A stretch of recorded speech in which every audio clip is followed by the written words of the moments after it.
Ladies and gentlemen, welcome back to the Can-Am Connection. Yes. Jody Williams, how you doing, sir? I'm doing pretty good, Ron. Ladies and gentlemen, welcome back to the Can-Am Connection. Yes. It froze there for a second. Now we're getting an echo, but I think we're back to normal here. I'm doing pretty good, Ron. Or somebody's got their YouTube on and hasn't muted it. Jeff, is that I you? got nothing on. Or somebody's got their YouTube on. Oh, that might be me. Sorry. Hold on. Oh, Jody, rookie Sorry. maneuver. But we're back anyway, and Jeff Frank has joined us. So this is kind of a TAL Ultimate Arm Wrestling show. Yes.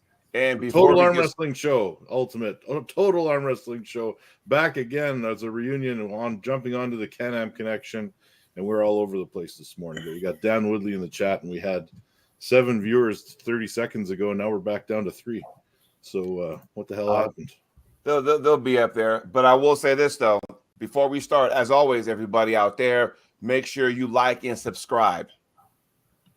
Of course. And of course, jumping on the comments section, or pardon me, the video information below, we have Jody's channel. Make sure you head over there and hit subscribe as well.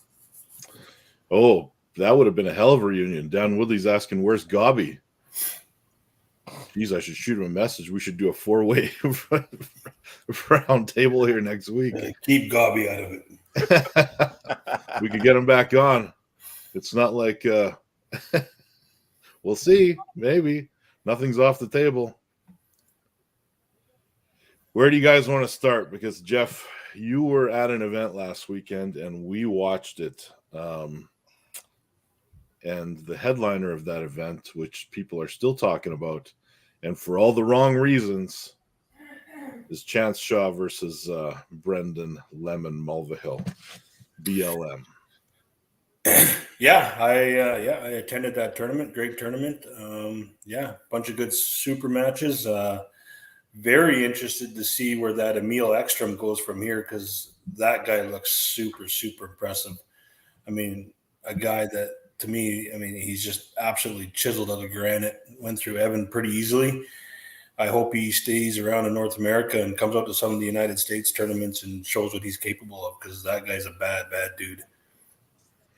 Yeah, and here's my struggles with this, because we've already been getting asked what one of the comments in here was, what do you think of how Emil Ekstrom looked?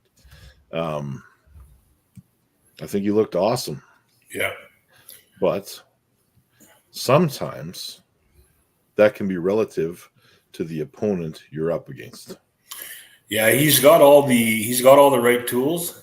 I shook his hand when I first met him. It's an extremely big, strong hand. He's in like ridiculous shape. One of those guys, classic European, takes care of himself, big arms, big shoulders, chiseled out of granite, just a strong, strong young man, 26 years old. I expect to see a lot more of him, and I think look out as he continues to progress for sure. Yeah. To Evan's credit, at least he took the loss instead of screwing around so much that it made him look like an ass. Yeah. Here's my thought, and I want, both you guys' opinion and everybody in the chat. So when you have a match, I thought it was a real big match for both guys, right? Because for Chance, he's been taking ass whooping after ass whooping after ass whooping. So I know he needed this match, right? And he also pulled the Viking left-handed, I do believe, too. But also, BLM, if you can beat Chance Shaw, not that he's not on the map, but that'll increase BLM of getting more matches. Now, all this buildup, this is for anybody, all this buildup, and you're fouling out, I'm thinking, bro, you've been training so hard, and then, how to arm wrestle. Just settle down. Just listen to the ref's commands. That's all you got to do. You know what game plan you got going into the match, so just use it. All you got to do is listen. When the ref says go, then that's when you put your plan of attack in. All this, fiddle fouling around and stuff, it just didn't. If you're in a ref script, then be still. It's not that hard, but I don't know. What do you guys think? Well, me personally, I like the classic arm wrestling. If you look at the guy, and we'll talk about him a little bit later in the show, Josh Bellin. And if you look at a guy like that, I love that style of arm wrestling. Chance is exactly the same. There's just no dicking around. You just put your hand up there, you grab on, let's go. It's just, you don't need to fiddle around trying to find this, trying to find that. Robbie Topey's kind of the same way. He just grab and let's arm wrestle. And I really like that. You know, yeah, like BLM certainly looking for every single event, which is fine. It's part of the game. But I really like seeing a guy like Josh Bell and Chan Shaw, the Robbie Topeys, you know, all these guys that just put their hand on the table, grab you, let's go. They're ready to go. Chance was very composed. He just sat there. He was waiting for BLM to get whatever he wanted. And yeah, it just turned into be another shit show. Let me ask you guys a question, because did BLM actually blame the referees for that? Absolutely, he did. And I don't want to sit here and trash on BLM because I don't like doing that. But yes, he complained. There was some issues with the refereeing in the ref script. I think they were a little confused. Okay. I don't even think confused. I think what happens is when you got guys, when you're in a high profile match, you have to have refs that can take control of the situation. I think I don't want to knock the refs because they got a hard enough job already, but when you got, they're good refs, but you need somebody with the experience to take control of a high profile match, to calm things down. I think they got a little nervous with all the trash talking, the beacon, the messing around. And I think they kind of lost control, lost a little bit of their thinking process, because when they did the ref script, it wasn't a classic, put your thumbs down, close one guy, close the other guy, do you want to cap, whatever. They almost went to a WAL type setup where it was close your thumbs, close both their hands at the same time, ready to go. So I really think in the future when guys are doing these high profile matches, you got to bring in a head referee that can take control of those matches and have it go good. Well, the one thing I picked out of that match was that Joel changed. He got flustered and he changed his style of setting up the match in the middle of the match. He switched from a traditional PAL style, WAF style referee's grip to kind of a weird hybrid of WAL, where he let them both close at the same time in a referee's grip and just kind of said go out of frustration. So that's the one critique I have. Yes, somebody should be able to get control of those matches. Do I think it affected the outcome of that match? Absolutely not. No, yeah, there's no question that outcome. It would have been the same either way. My critique on that match is this. BLM came in here trying to play the games that he is mentored to play. He did a terrible job at it. He didn't for 1 second get in Chance's head. None of that shit worked. And when the shenanigans didn't work, he was all out of tricks. And Chance, I give him a hard time, but he is on the cusp of the elite. And he will get there. He will get to the elite levels. If he's not, like, he's knocking on the door. He's not quite at those guys yet, but he's at the door. And he walked up to that table confident as fuck, and he went up there and he put his elbow down on that pad, and he did nothing to screw around with that grip at all, except for maybe sucking his thumb down a little bit. But otherwise, it was proper tactics. He went in there comfortable, got a grip, let BLM screw around for eons. And if you listen to the replay of that on Chance's channel when they're mic'd up, Chance is off stage saying, I don't know what the hell he's doing. Like, I'm not screwing around at all. And he's burning himself out. Proper statement. Chance Shaw came in there and kicked ass. And that's just the way it went. Now, did they pull 6 rounds? Because I'm like, best of 5. Best of 5. Okay. So here's my theory, because I don't know what you train for. If you're training like, okay, I got to train my side pressure, I got to make sure I got to, train my up pressure or whatever stuff that you train for an arm wrestling match. And then you get to the match and then all of a sudden, well, now I'm going to focus on the head games.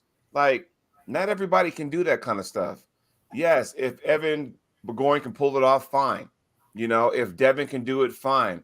That doesn't mean everybody else can. And it's like going again, if I got Chan Shaw, I'm not concerned about head games.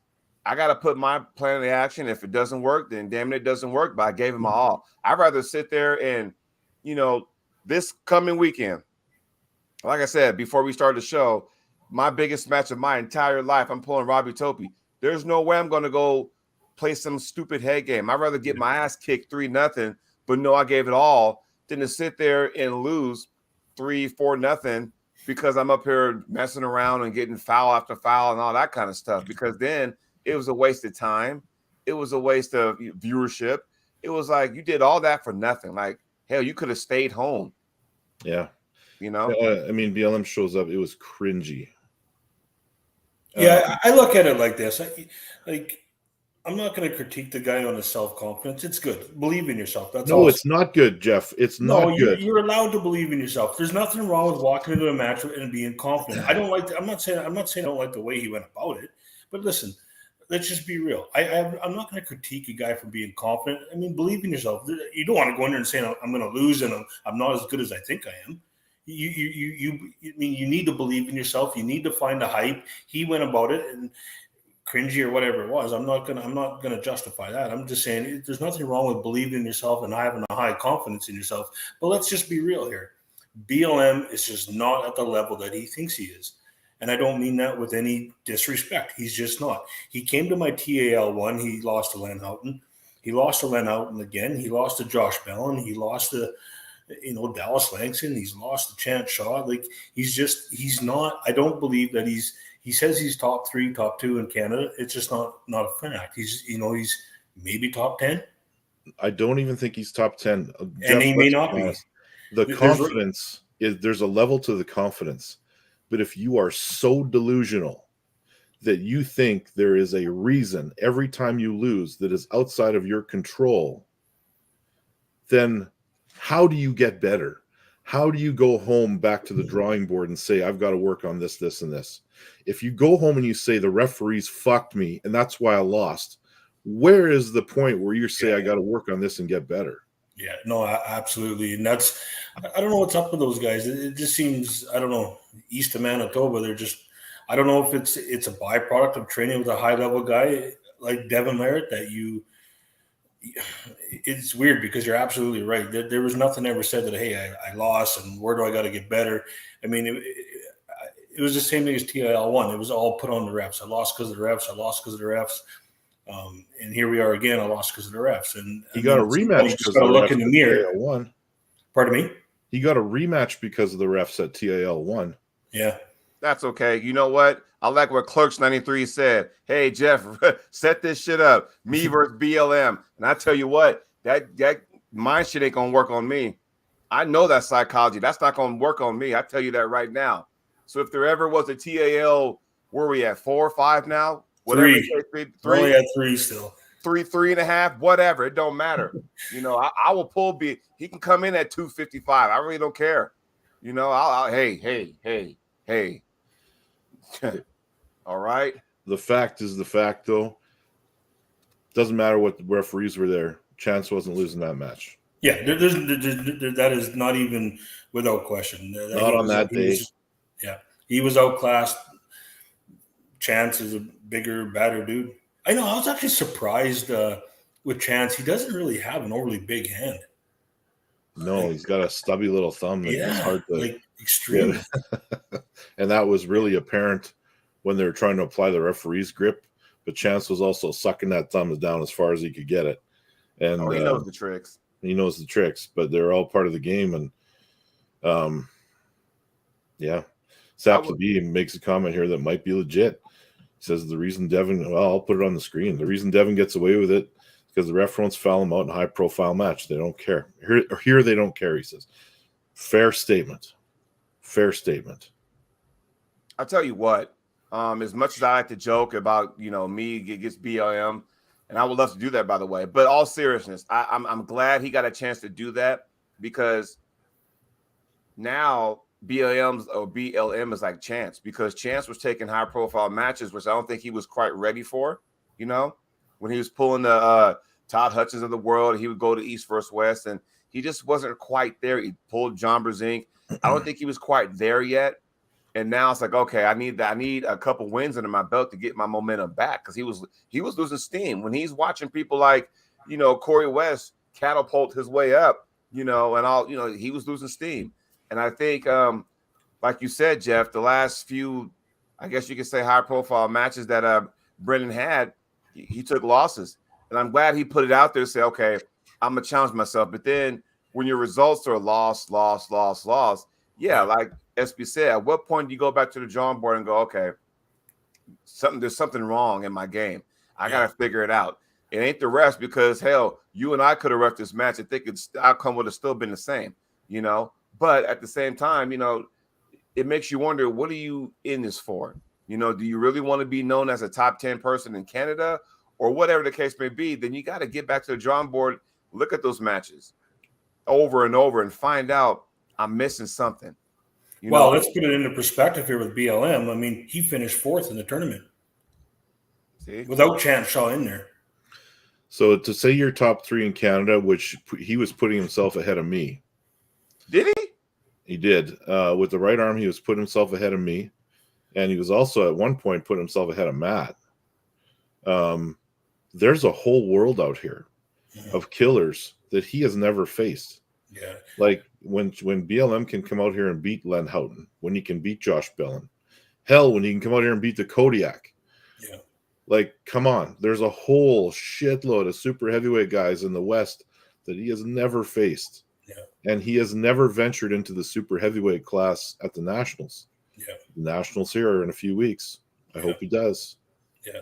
So, it'd be interesting to see if he shows up there. But even in this small tournament, you finished 4th behind Josh Bellin, who won the whole thing, Len Houghton, Dalton Houghton. And Jody's absolutely right. You got to look at yourself in the mirror and start assessing your own progress and where you're at and trying to get better and not putting the blame on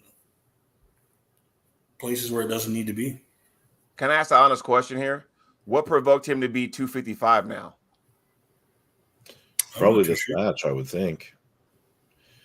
But I mean, listen, man, I've always been a critic of, Evan and those guys. I think that maybe Pork Chop's an outlier with this. Like, he's a guy that I think trains his ass off. Pork Chop, you're right. Yeah. There's one guy that talks the talk, and I want to say something as soon as you're done here, Ryan, with where you're going with that. Let me finish this statement first, then we'll go to Pork Chop, because he might be the guy to watch. Okay. And I'll be pulling him in a few weeks here. I'm sure of it. But he, those guys, they're known for getting shit-faced and smoking dope and drinking beer on a podcast. Like, you can't, like, even Matt Mask has now said, like, he's cleaning up his lifestyle because that's what he needs to do to get to the next level. Like, he's went on his show and he said, I'm quitting smoking. I'm cleaning up the way I do things. I'm cleaning up the diet. He's living like an athlete. BLM talks about how he's the chosen one and basically is the next big thing, but never can get over that hump of lifestyle and training. Like, he's achieved a level, but has he plateaued to what he can accomplish within his chosen lifestyle? I think probably the answer is yes. And if he's not willing to change that, we're not going to see a whole bunch more. Well said, Ryan. Yeah. Well, now that he's in the super heavyweight class, usually when someone goes up a weight class, it could be for a bunch of reasons. Do you guys think that in the actual heavyweight class, there was nothing for him as far as, hey, I've proven that I've done what I needed to do in heavyweight. Now I want to challenge myself and go up to the supers. Do you think it was something like that? Because I'm still trying to find out. And like I said, I'm not knocking a guy. I'm just, when you pulled Dallas Langston in TAO1, you weren't 255. So one has to wonder, was it just this match first chance that he got up like that, or what? Or does he go? Because we all know, and I'll use Dimitri Trubin, right? When he was beating John Brzezinski, he was 209. When he beat Michael Todd, he was probably, I don't know, 240 maybe. But then as he got bigger, then his one-on-one regress. And Ryan, you know who I'm talking about because the guy is in the chat probably going to get on me about that. But as you get bigger, your body, for some people, you can only be so big until your game starts to slide, So maybe, I don't know. I'm just guessing. Yeah. Hey, Stacks, I'm going to get to your question there because it's an interesting one, but we're going to put it off for a little bit later. Jeff, you had something to say about this whole situation with Pork Chop. You're going down that path. Yeah, I was just gonna say, looking at Curtis Cameron's a real deal. I think that guy. If I look at like the Emil Ekströms and the Pork Chops, when I think of arm wrestling and the elites, Ryan, you said it best. And where are you going to take your training to the next level? You're cutting out the smoke and you're cutting out. Like, these guys look like true athletes. Like, take care of themselves. They're constantly working out. They're in very, very good shape. And I think the results of that lifestyle change or that lifestyle being consistent in your life like that, it results back on the table. And if I look at Curtis Cameron, I think that guy is a little bit different. I think the sky's the limit for him. He is the real deal. And yeah, I mean, just a job well done. He's going to be a threat. And I was even thinking for TAL3, I was kind of playing. I did a lot of phone calls on the way I had 12 hours of driving there, 12 hours of driving back. I was talking to Cody Merritt, talked to Alex Kardeka, doing some, bouncing some ideas around for TAL3 now that things are kind of loosening up. And I was thinking maybe a good match would be a Jacob Abbott versus Curtis Cameron and a Jody versus BLM, kind of a. I don't think Jacob has enough power for Curtis Cameron. Well, sorry, man. I don't know Curtis Cameron. You know him more than I do, so I really can't. He's a beast, man. He is a beast. Stick him against a Paul Passmore, somebody that's a smaller heavyweight, a super heavyweight. Mm-hmm. That's one I'd like to see. Interesting. Well, somebody that wants to be on the marquee and he hasn't gotten the love yet is I know every time a East versus West card comes up and his name is not on there, he starts to chirp. And so Wayne Withers is always like, what about me? What about me? Damn, Wayne's a nightmare for Pork Chop, though. Here's what I was thinking, to be honest with you, for TL3. Wayne Withers was the guy, so was BJ Fokakis. And what I would like to see is a Josh Bellin versus Wayne Withers.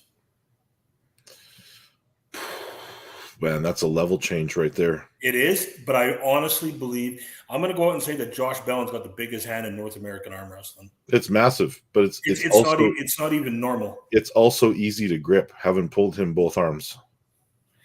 I was thinking a BJ Fokakis, Wayne Withers type thing against a Josh Bellin right-handed. I think that's a mismatch, and you got to give Josh a better test before you put him against those guys. So you think him going through Len Houghton fairly? Or what's your thoughts on that? Right? I think Josh needs to pull. I think he needs to pull someone else higher caliber before he pulls Wayne Withers. What about a BJ Fokakis? BJ's also probably on that level he's close to that level with Wayne Withers, I would say. Jody, what do you think? I would have to agree. I'm sorry. I'm looking at this. Arm Sports is in the house, and good afternoon. Just remember, Pork Chop lost to BLM. When was this? It was a tournament or something it did happen. It happened. Pork Chop got him back at this tournament. Pork Chop beat BLM left-handed to win it. So is BLM, is he like predominantly left or right-handed? I think right's he's good on both, but his right hand is definitely his dominant arm. I thought Pork Chop was a left-handed. He was pretty good with the left-hand guy. Yeah. I think when I was talking to Curtis Cameron, he said both his hands are equally good. He's just got different strengths in different areas. Cody Merritt's in the house. Mr. Cody. WAF World Champ alert. Okay, guys, I want to talk. This is an interesting thought here because we'll get back to this in a sec, but I don't want to lose this comment. So Stax said, Ryan, on Neil's show yesterday, they were all talking about how Corey's hand thickness and how immensely thick it is. Is it all true or is it a bit exaggerated? They said Alex could have issues gripping him. Having pulled both of those guys, you got to remember, Alex is a giant. Like, I don't think he's going to have any trouble gripping him. That is not going to be a factor. Yeah. The wild card here is, does it go to the strap? If it goes to the strap, I think Alex probably has the advantage. But does Corey, because Alex is big this way, whereas Corey is big that way. So, Of course, you're going to have the length of their arm is going to be the telltale. So, does Corey grip up, take a lower grip, and just gets his shoulder and knife down? Because if he tries to top roll Alex, who has a long lever as it is, it's probably not a good thing. I mean, and we'll use Wayne Withers for example. Somebody like Wayne Withers, he's like what, 6'6", long arm. So to try to top roll him when he's already locked and loaded with up pressure is kind of hard. So maybe Corey needs to go the opposite way. That's just my opinion. It's going to be very hard to hook. I think it's going to have to be at best a high hook. Gripping him low, I think, is a mistake. Think so? I don't know if Corey's wrist is where it needs to. Well, he'd have to have an insane wrist to grip Alex Kurdecha low and force him into a hook. I don't know. I mean, I'm intrigued by the match. I think it's probably one of the matches I am most excited about in a very long time. Yeah.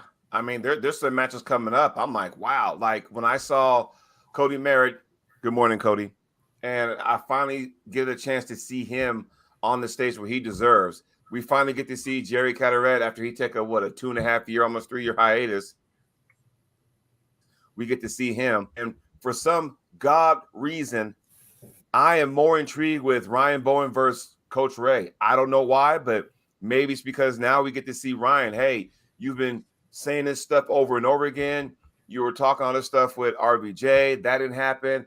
And now you get a chance to actually do it with Coach Ray. And I'm telling you, I'm more intrigued about that. That's why I'm like, man, these matches keep getting better and better. What can I say? I know I have my favorite on East First West 5. Which What's is that? what?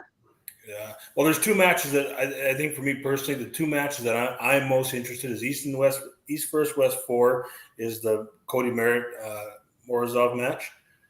And then East First West, this is kind of a lot of guys maybe don't know these guys, but the Oleg Zhok versus Alazan Muratov, left-handed, to me is off this charts badass. That's a great match. Yeah. And I think that the Cody Morozov match is more exciting now than it would have been had it proceeded as scheduled. Yeah. Because now Cody's back in good form and Morozov has got another win under his belt and looked incredible. Yeah. So we'll see where he's at. And like I said, this is these matches, and then like I said, you got the King of the Table. I'm telling you, these cards are like awesome, and I'm glad we as arm wrestlers are at this stage now. So I guess you could say COVID kind of wiped a lot of things out, but because of COVID, everyone's doing this now, and it's almost like we're always, we're trying to overdo it to make up time lost for that 1 year or year and a half or whatnot. So I like the way this direction is going. Yeah. I'm excited. And let me ask you guys a question. Do you guys think that these high-profile super match cards, whether it's King of the Table, East versus West, maybe they're a little bit different, but even on some of these local tournaments, do you think they're taken away from tournament arm wrestling? Sometimes. I mean, Cody. Jesus, go ahead, Ryan. Distracted me with his comment, but I'll get back to it. Do I think that there's an overemphasis on super matches? Sometimes, but I think you need to put together the big tournaments still with the big cash prizes, and I think people will still come. When was the last time you saw a tournament in North America that offered a significant cash prize? What draws you? So what? The Mr. Olympia. Your ideal tournament would look like what in terms of remuneration on winning? Oh my! Well, it's hard when it's hard to hold a candle to the old WAL events where you had 10 grand for 20. Okay, let's be realistic. I'm talking your local promotion. And then you had 10 places. It paid 10 places deep. Okay, let me just rephrase that. I'm talking more your local style tournaments. What brings you to it? What brings Ryan Espey and Jody Williams to a tournament? If I have to drive 8 hours? The competition? Pardon? I would say if there was a $500 first place, I would drive 8 hours for that. Yeah, and for me, it's like this. I don't often get driven by money because I got a full-time job that pays my bills, not this arm wrestling thing. But if I can make extra money on the side, cool. But for me, it's the competition. Because when I came into the sport, some of the tournaments that Bill Collins threw, hell, first place was $300. But the talent that was there was what you did.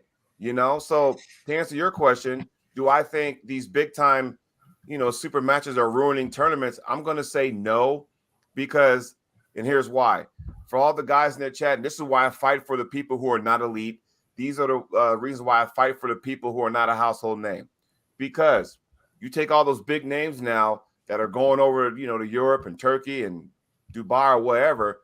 Well, guess what? Now these tournaments that they're having now, it gives opportunities for these other guys that probably need that because they can't, because everyone's talking about king of the table 17 or whatever the case may be. But it gives opportunities for other guys to shine. I want to see Mega Mike, in tournaments and stuff. All these other guys that have been training now with this new wave that came because of Game of Arms, because of the launch of Wall when they went Supermatch Series, that gave birth to a lot of new up and coming arm wrestlers. And now, fast forward, 5, 6, 7 years later, and we got more amateur pullers now than we ever did when I first got into it. So that's what makes your tournament is the amateurs in my mind. Right. So I mean, and maybe I'm stepping on toes, maybe I'm disrespecting people. My whole point is that, the household names, they can stick to the household tournaments, meaning that, hey, get a hold of Ing and that kind of stuff. But for the guys who are not household names, give those guys a chance, because you never know. Those guys that come in those tournaments now, maybe 5 years from now they get the marquee. You know what I mean? Does that make sense? I don't know what it is. And, TL3 is going to go this fall, but here's my biggest fear. I don't know what it is in Canada. Ryan, you'll have some good input on this, but even if you go to something like the Washington State, I mean, the turnouts in the United States tournaments are just so far and above beyond anything that we ever see in Canada, and I can't figure out why. It's like you have people that are willing to travel, people coming from all over the place, and I don't know. I see it out in Western Canada. I don't know if it's diluted with too many tournaments. I don't know if it's what the issue is, but you just don't seem to get the big tournament turnouts, especially in the amateurs. Like, Ryan, what's your thoughts? Well, there's a few issues. I mean, number one, so when I say $500 to go to a tournament for my motivation, it's that or a title. But I mean, back in the day when I started, I would travel, 10 hours for a trophy. I would just do it because that's how you get better. But you hit the nail on the head, Jody, I think, when you said that the super match stuff should be for, the guys that you would consider to be in a super match, the guys you'll pay to see, the household names. The tournaments are kind of should be for how everyone else gets their way into that situation. Now, as far as the United States and Canada, it could just be a matter of geography, because the population density down there versus up here, I mean, a lot of guys in the States will make comments like, hey, why didn't you go pull Devin at this tournament in Quebec City? Well, because it's 32 hours to drive there. Like, if I went straight without, they think that Canada is the size of North Dakota. It's bigger than the United States. Yes. So when you say, why didn't you go here? Well, because I don't have a week to just drive to an arm wrestling tournament. But I even look at it geographically. Like, if you just look at Washington State, I mean, that's kind of away from everything else. It's away from the big cities, but it gets a massive turnout. You just look right across the border in Vancouver. I mean, we got how many millions of people in such a small area, and we just, I mean, other than this year, every provincials, had 80 entries. Like that's horrible. Where you should be way far and above 200 entries. I just don't know why there isn't the draw. I don't really know the answer to that question. In fact, you're out in BC now, Jeff, living there, and you are one of the most densely populated provinces, has had traditionally has had one of the smallest teams at nationals. Yep. And I don't get it. I don't get it either. And it's certainly a fear of mine. And, thinking about taking TL3 back to Alberta doesn't really make sense because it's just diluted because there's a tournament every month there. I don't think that's right. So, there's a lot of tricky things to think through here to make this tournament work and bring this back in a high profile way where you're getting good turnouts. Maybe that has something to do with it. Too much going on. You get tired of pulling the same guys every weekend, and every province has their own thing going on. Well, yeah, but you don't have to go to every tournament. I've lived that life. But, and just to get in, Jeff, you were there, just to give, Ryan a photographic situation of Washington State. Yeah. The array of talent there. And do I need to mention that there was no cash prize? Yeah. By the way. That's my point. You Like, know, it's crazy. when you That get place guys, was fucking packed. you get guys from Australia coming, right? And you know, you got the Focakuses of the world, you know, and I mean, heck, you know, I mean, Joe Fox came down, you know. So I mean, when you get that array of talent for us, it's more like, okay, I get a chance to maybe steal a win or two, you know. Artem was in the house, you know. So I mean, when you get those kind of guys there, you're hoping that if I can steal a win, you know, maybe from a Cody Merritt or a Jordan Seal or Tumbuskus from Australia, and the list goes on and on. I mean, we had studs from Arizona, you know, of course, Oregon and Washington be there, Idaho, Canada, Florida, uh, Mississippi. I mean, come on, I mean, the array of talent was there, and if you won first place, you got your big giant, you know, plaque. You know what I mean? And like I'm telling you right now, but it was like, who did you win? You know, and that's what it was. You know, like for me, I made a big deal pulling Jeff Frank because okay, I get to pull somebody who's well respected in the sport, you know, and I get a chance to, you know, get them thinking I'm excited. You know, the crowd was up, you know, for every super match or fatal 4-way or 8-man round robin that night, the crowd was into it. I mean, it got to a point where it was like, you know, if you didn't get there early, you were in the back, you couldn't see anything, you know. Right. But that's the kind of stuff we got, and I'm hoping that arm wrestling would get back to that. Like I said, if you got the big elite guys, I hate to repeat myself, going to those big elite events, then fine, they can do that, you know. But there's some guys who are good, but not elite, that you know they deserve to get, you know, some super matches, i.e., right? Then you got the tournament guys, right? There's always something for everybody, you know, and that's why I like this sport now than I did 5-6 years ago, where Wall was just taking everybody, contracts and all, blah blah blah blah. We're taking everybody. Now you're locked in. It's like okay, fine. Now you have watered down tournaments. Now all of a sudden, there's no more Wall, which means now there's opportunity everywhere. Armors, PAL, you know, King of Table, East First West, TAL, list goes on and on. And I think that's where we're at right now. Like I said, I didn't want to get on my soapbox, but what do you guys think as I take a sip of my coffee? I was just going to answer one question in the chat there. Somebody, GB had asked, who are the big players in BC? One, we are blessed here in BC. We got, I'd say, 3 out of the maybe top referees in the world, and Marlon Hicks, Butcher Callahan, and Dave Hicks. Obviously, world-renowned referees. Big players. I mean, if you don't know who Anthony D'Antonio is, then you just don't watch enough arm wrestling. Multi-time national champion. You got Marlon Hicks, who is another multi-time national champion. Clayton Faulkner, who's pulled all over the world. So Dan Cadlick, you got the Dan Gallows. There's a lot of big names here. Are they high profile in the Ryan Espeys, Dan Lawrence, Matt Masks? No, but if you're a true fan of arm wrestling, you'd know who they are. There's some big pullers here. Yeah, and I agree. And that's the thing. When I came up, 2011, those were the guys. And when I say West Region, I include those guys from BC because, you know, you say the Butcher, you know, I mean, all those guys, they would come to Oregon, right? And Bill Collins would throw the U.S. Open on, usually in the spring. And those guys would come down. It's like, okay, so now you had Oregon, Washington, California, the guys from Canada. That's what made the event. It was a who's who. That's what made the event. Then if you really got, you know, when Chris Chandler lived in Wyoming, him and AJ Henson and Corey Miller came, I'm like, I'm telling you, that was the tournament of all tournaments. That was a big thing. And then it kind of got away from us, you know. Dan Woolley says, Jody, did it take time, as in years, for Washington State to be as big as it is? A big driving force for that was Tim Talmadge, who actually lived in Vancouver, Washington. He still has family there. So now he lives in Arizona, but he comes up every December. So it works for him because he can come up during the Christmas time, throw on Washington State, and still visit his family for Christmas. That works out. And I expect nothing less this year. I expect big things. You saw what happened in Arizona State. You saw what happened there, right? So I expect a big card coming up for him some in December. So, and it's a tournament that I'll go to annually. I'll be there every year. It's a great tournament. Yeah. Another thought I was having about tournaments and drawing people to it.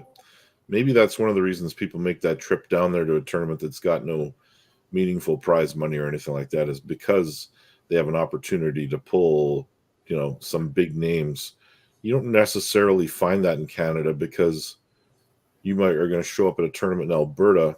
Who are you expecting to pull? Because chances are Matt Mask is not pulling the tournament, and Len might pull, but maybe not. But again, you're talking about recency bias, is what you're saying when you say that true fans would know who these guys are.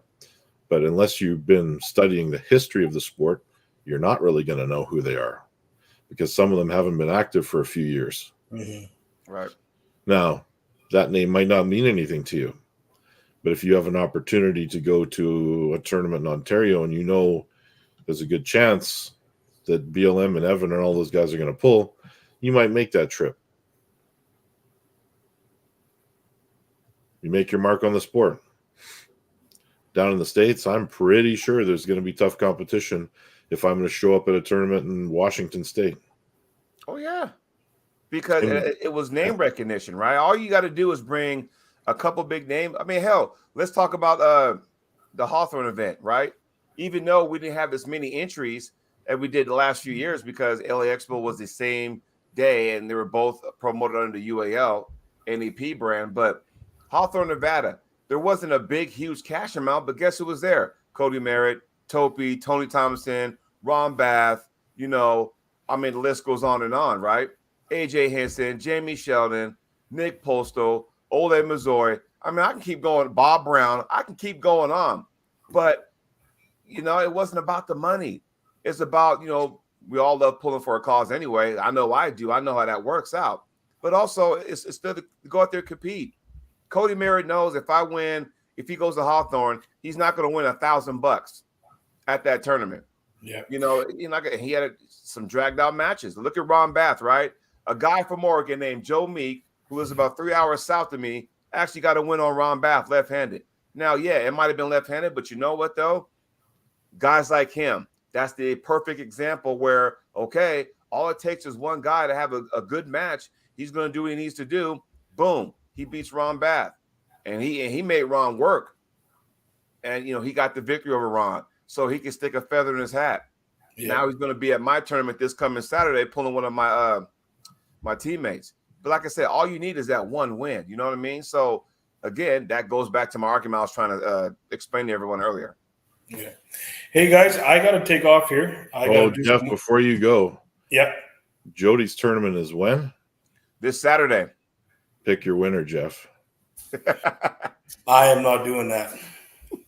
You coward. I love both guys. They're dear to my heart, and they truly are. It's an arm wrestling prediction. I am not making a prediction. I love both guys dearly, and I just think it's going to be a phenomenal match. I told Jody privately before, I got all the respect from the world for him for taking on these big matches. And listen, honestly, if there's anybody that has the heart and desire to pull off a major upset, it's Jody Williams. With that being said, Jeff, do I need to make a trip up north, wink, wink, to pull a certain individual at a certain event down the road this year? We will be in touch. I can guarantee you that. I better start getting my passport ready. Hey, guys, I got to head out. I got work stuff I got to get done today. It was awesome being on the show. Let's do it again, and take care. And all right, get man. Good seeing you. All right, where were we? Let's talk about your event. Yes, sir. Do you know my nerves? Because, and I'm not going to pull my event, just so we're clear, because I got to help ref and do all the other stuff to put on this tournament with my wife and everything. But, my anxiety level's up here now, and I'm trying to keep my head. I'm trying to do this, Ryan, you've put on tournaments before, and you know how stressful that can be. Yeah. Making sure all your ducks in a row. Thank God I got, Leonard Harkless helping, with the reffing aspect. So this year it'll be at the Shallow End Ballroom, where last year was at a park. It was 85 degrees last year. And I was like, okay, cool. But now with the Parks and Rec saying, oh, you can't have that kind of stuff there anymore, fine, whatever. But I'm excited. And just to let everybody know, it's not that, I'm going to, shit talk Robbie. It's nothing like that. I think people need to understand, what the tournament is about. Where's all this side? LOD Foundation, right? Long live Dono. We all know the story now, right? Of my wife and I, our son passed away, got killed in a tragic ATV accident. So now this will be our second tournament. So Robbie is a nice guy. awesome husband, awesome father, awesome friend. And he came to our event last year, had a super match, and it was good. And he likes doing that kind of stuff. So I said, hey, Robbie, how about you and I just go ahead and do our thing, and let's just have this match. I mean, I've always pulled Robbie in tournaments, never won, but I want to just test myself, He's like, yeah, I respect your family, your foundation. Sure, I'll come do that, So just so people know out there, it wasn't like I was like, oh, I'm going to smack. I'm not doing that. Now, if I could sneak in maybe a win, maybe two, I would be ecstatic, But, I mean, I'm not stupid. I mean, Robbie's like 260 maybe, and I'm like walking around 232. So, yeah, and he's a strong SOB. So I am not trying to go into his power. I have to do some kind of magician and go into my bag of tricks to see what I can come out with. But I'm glad to get this opportunity, and then we'll see what happens after that,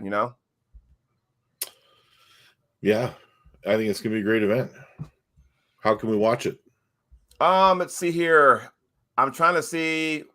I might go live with it, because I'm gonna be reffing anyway. So I gotta find some situation and see if I can go live with it on my channel, and do it that way. Because it's gonna be badass, It's gonna be loud because What's the schedule? Is we it kick going to things be off hey? we kick things off at 2:00 with the super matches first and then the tournament Excellent. I love that setup. I cannot stand when someone puts the tournament first with the super matches to follow, because you never know when they're going to be.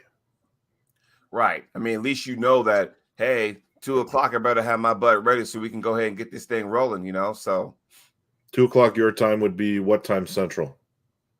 4 p.m. 4 p.m. Yeah. Okay. Sap the Beast says $5. Hope your tournament goes well. Thank you very much. Super chat.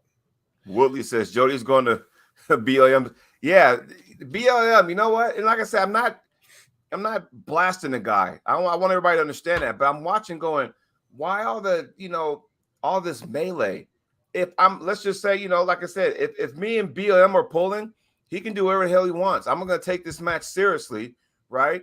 And I'm not going to sit there and try to do some mind trick, spot game or whatever it is, because it's like, I'm there to compete. I'm there to pull. If I win, sweet, I got to win. Thanks for giving me an opportunity. If I don't win, hey, man, thanks for giving me an opportunity. Good match. Can I buy you a beer? Whatever, I'm not there to play these mind games. If you want to play games, I'm sure you can go find a game of Shoots and Ladders at your nearest store, whatever, I'm here to compete. I never knew anybody that, hey, I'm going to train today with my team so we can, talk mind game strategy. I've never understood that before. And I'm not trying to, cap on him. I know he's a very talented puller. And now that he's 255, who knows if he's going to stay there or not. But I'm like going, you know what? Come on, man. Yeah. You want people out there to compete. That's what we do, right? Or else this ain't the sport for you. And I'm not saying this is not the sport for him. I'm just saying if all people want to do is sit there and play mind games, then it's like, and that might be their strategy, right? You got hooker, presser, top roller, king's mover, strap puller, mind game. Now you got 6 different, styles, you know what I mean? And GB, I'm from Oregon, by the way. So we got a couple things here. Dan Woodley said, other than nationals, what's your roadmap? Don't have one for the next 6 months. My schedule's open and my contract is almost officially expired with WAL. Not that anything's going to happen there, but nationals in July long weekend. In August, I'm going to go to Iceland for a couple-week vacation. I'm going to lift the Husafell stone. I'll put that on the channel. Please get that on video. And then somebody asked who's going to win between Corey and Cody left-handed. That's an interesting discussion, but there's a lot of stuff that's going to happen in between. So I don't know. Hard to say. Probably Cody would have the edge, I think, but Corey's got a lot on his plate. Does he have John Brzezinski like July 9th? Well, so does Cody. Like Cody's going to be pulling at the next East versus West. Yeah. So those guys kind of have, but I'm sure they're working on something in the interim here. So yeah. So it'll be good. It's good stuff. Good. It's a good time to be an arm wrestler these days, folks. Yep. Well, shall we put a bow on it for today? We shall. I got to get my butt on the spin cycle. We got to draw. Yeah. Right on, man. Well, good luck with your tournament this weekend. I will be watching, and hope it all goes well. Thank you, sir, everyone. Thanks for, don't forget, like and subscribe. Thanks for joining us on the show. And you guys have a magnificent Monday. And you guys get over and subscribe to Jody's channel as well. All right. Thanks, guys. Appreciate it. Ryan, we will talk next week. You bet.